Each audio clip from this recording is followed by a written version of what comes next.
Es un tema complejo, respeto mucho todas las posturas, obviamente, menos la de la corrección política, porque eso es negarle el ojo a la realidad y decir estupideces. Finalmente, los políticamente correctos en general no hablan otra cosa que no sean estupideces, porque no analizan los méritos de la situación en cada caso, no están dispuestos a ir opiniones divergentes tampoco.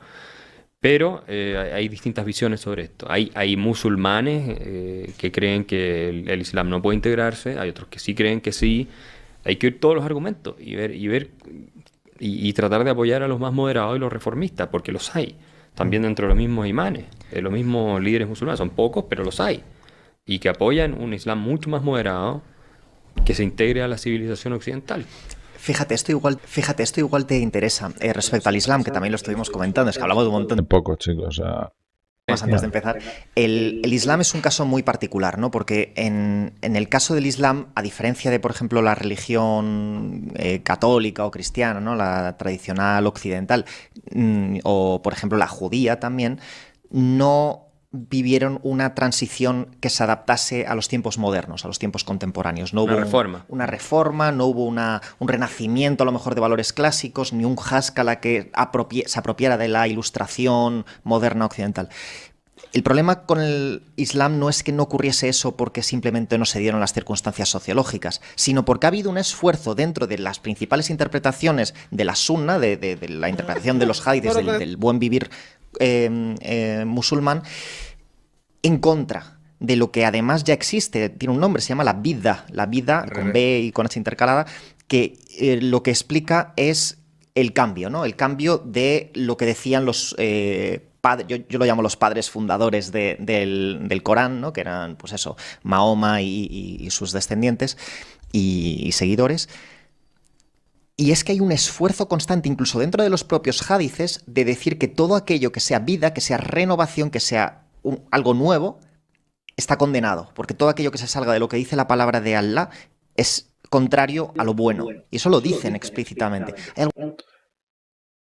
y es como volver a la Edad Media. Una gente, como tú bien dices, unas minorías, pues a lo mejor en Australia tienes un imán por aquí, tienes otro por allá. En Australia hay uno, sí. Sí, pero muy, muy poquitos casos hay que dicen que hay que reinterpretar esa vida, ese cambio como algo malo, en tanto en cuanto el cambio no siempre tiene que ser algo contrario a lo que dice el Corán. Es decir, que dentro de su propia tesis intentan darle algún soplo de aire fresco para interpretar como que el cambio pueda ser bueno.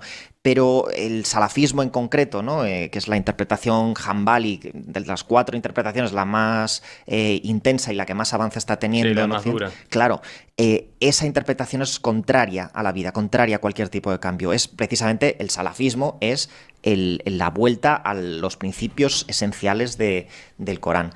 Y sé que te tienes que ir, que estamos... Sí, no, pero te quería leer algunas estadísticas que yo tengo tal vez las conoces, de Pew Research. Ajá, sí. Que Pew Research hizo una encuesta en los países musulmanes, de los cuales muchos vienen inmigrando para acá. Entonces, en distintos países les preguntan, por ejemplo, qué porcentaje de los musulmanes cree, ¿no es cierto?, que la Sharia debiera ser, es la palabra revelada por Dios, ¿verdad? Y tú tienes, en el caso de los musulmanes en Rusia, el 56%, tienes en Bosnia, por ejemplo, el 52%, en Kirguistán y todos esos satélites rusos, ¿no? Todos esos satélites, Turquía llega a 50, 60, 70%, Indonesia 54% y así. Después ¿cuántos están de acuerdo en hacer de la Sharia la ley del país, de la nación? Rusia 42%, tiene Albania, por ejemplo, es bajo, es un 12%, pero después tiene Malasia un 86%, Tailandia un 77% de los musulmanes, Afganistán un 99%, después tienes Palestina un 89%, Irak un 91%, 83% Marruecos, Egipto 74%. Entonces al final tú dices, no es solo un problema de quiénes son los radicales que se van a hacer bombas y se van a explotar, sino que es un problema cultural, que es un conjunto de ideas, y esto no existe un paralelo en el cristianismo. No es verdad que también hay ideas, no hay ideas así liberales en el cristianismo. La Sharia es básicamente convertir el Corán y los textos sagrados en la ley. y tener una teocracia. Eso es. Mira esta pregunta, dice, entre los musulmanes que creen, ¿no es cierto?, que la Sharia debiera ser la ley del país, ¿cuánto están a favor de matar a piedrazo, stoning, la lapidación, por el adulterio? Un 26% en Rusia. Pero un 26% de acuerdo con matar a piedrazos a alguien por adulterio. Tayikistán 51%, Malasia 60%, Pakistán 89%, Afganistán 85% y así, Bangladesh 55%, Egipto 81%, de matar al que fue, digamos, adúltero a piedrazos en una plaza. Ahora yo te pregunto, cuando tú tienes un influjo de gente así que está llegando a una cultura, ¿cómo cambias tú eso?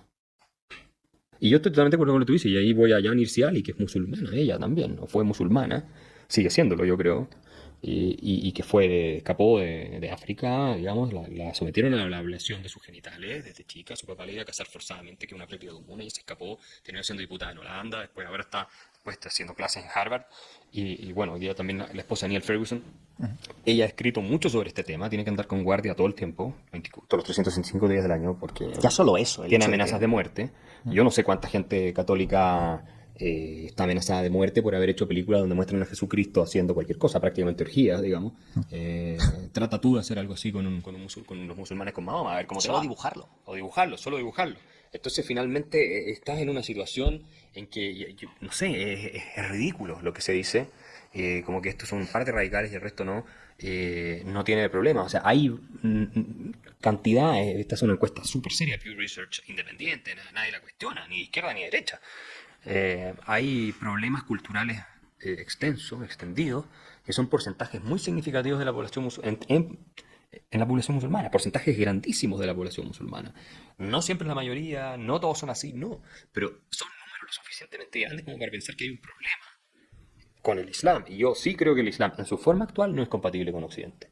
Y en eso estoy con aquellos musulmanes moderados, como este famoso imán de Australia, como Ayaan Hirsi Ali, como muchos otros pensadores que dicen, así no podemos ser compatibles con una sociedad libre. ¿Cómo hacer compatible con una sociedad libre la idea de matar a piedrazo a la persona que es adúltera? O hacer de la Sharia la ley de la nación. ¿Cómo hacer compatible eso con Occidente? Eso es algo que yo no puedo entender acá. ¿Cómo son tan obstinados y a veces tan cerrados? Quienes dicen, no, si el Islam es una religión pacífica, no hay ningún problema, los musulmanes son iguales a los católicos en prácticamente todo, a los cristianos en general. O sea, pero veamos la realidad, veamos los números. Debieron ver a Bill Maher, que es un conductor en Estados Unidos, que es de izquierda. Y yo lo celebro a Bill Maher porque él ha dicho claramente esta realidad y la ha mostrado y la ha enrostrado.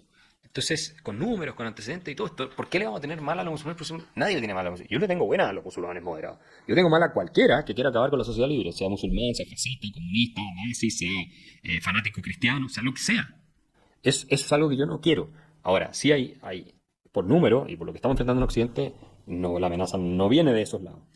Viene, en este caso, del Islam como ideología política. Porque también es una ideología política. Entonces, no sé, es un desafío muy complejo. Claro. Y que además estamos hablando de más de 1.500 millones de personas. Bueno, y si tú tienes 1.500 millones de personas, y de los 1.500 millones de personas, tú haces un promedio que solo el 15%, es más, solo el 15% creyeran estas cosas, que la homosexualidad debe ser penada, que a las mujeres hay que tratarlas como ciudadanos de segunda clase, que bla, bla, bla. La apostasía también. Si solamente la apostasía llegan hasta el 70% en algunos países, la gente que cree que se cambia de religión y abandona el Islam debe ser penalizado con pena de muerte o con algún tipo de castigo. Entonces, cuando tú llegas a eso, suponte que fuera solo el 15% de 1.000 millones, tienes 150 millones de personas que piensan eso.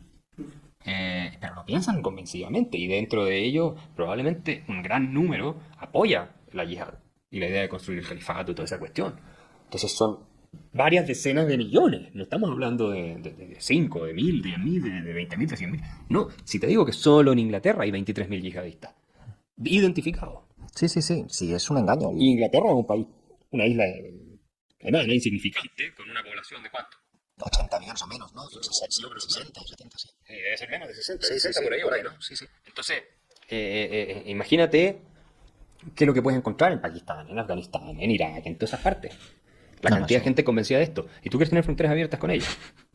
Me parece completamente lunático. plantearlo. ¿Sabes quién lo dijo muy bien? Que han apuntado, porque hay dos grandes problemas. Por un lado tienes, al menos dos grandes problemas. Por un lado tienes el estado del bienestar, ¿no? El estado benefactor, que les atrae, ¿no? Que hace un efecto llamada. Pero luego, por otro lado... Que no solo a musulmanes, de todas partes, ¿no? De todas partes. Incluso Europa del Este, de todas partes. Exacto.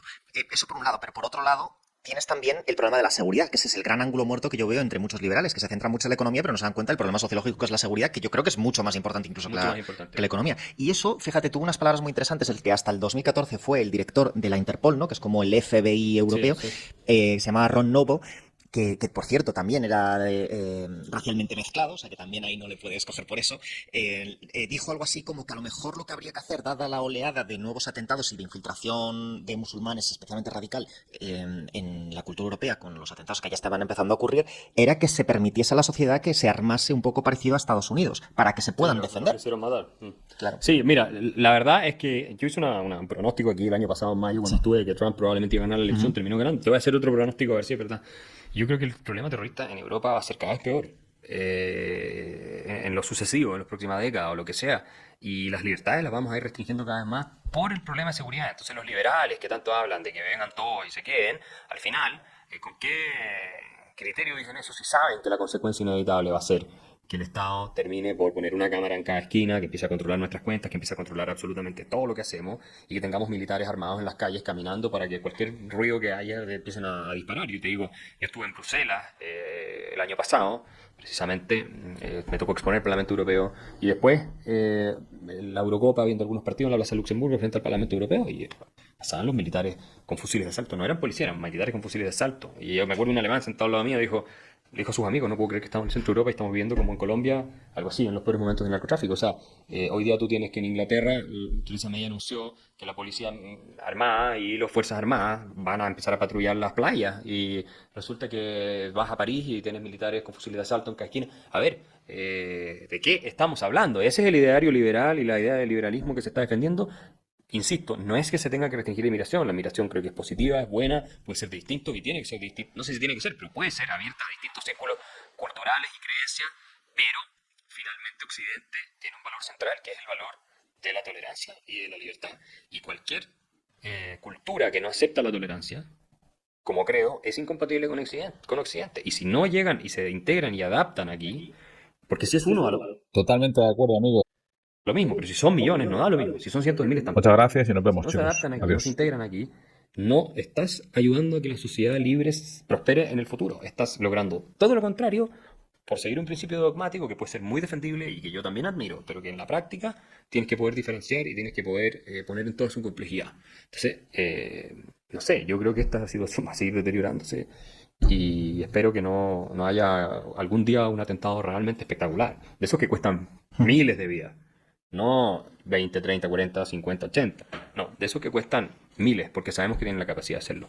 Claro, claro. Y sobre todo además con las capacidades nucleares que hay por todo el mundo, Sí. especialmente desde... Ni siquiera nuclear, yo te diría. Hay capacidades más convencionales. Lo nuclear tal vez un poco más controlable, pero capacidades más convencionales existen como para hacer atentados con muchos muertos. Pues esperemos que esta vez no aciertes. Esperemos que no. No.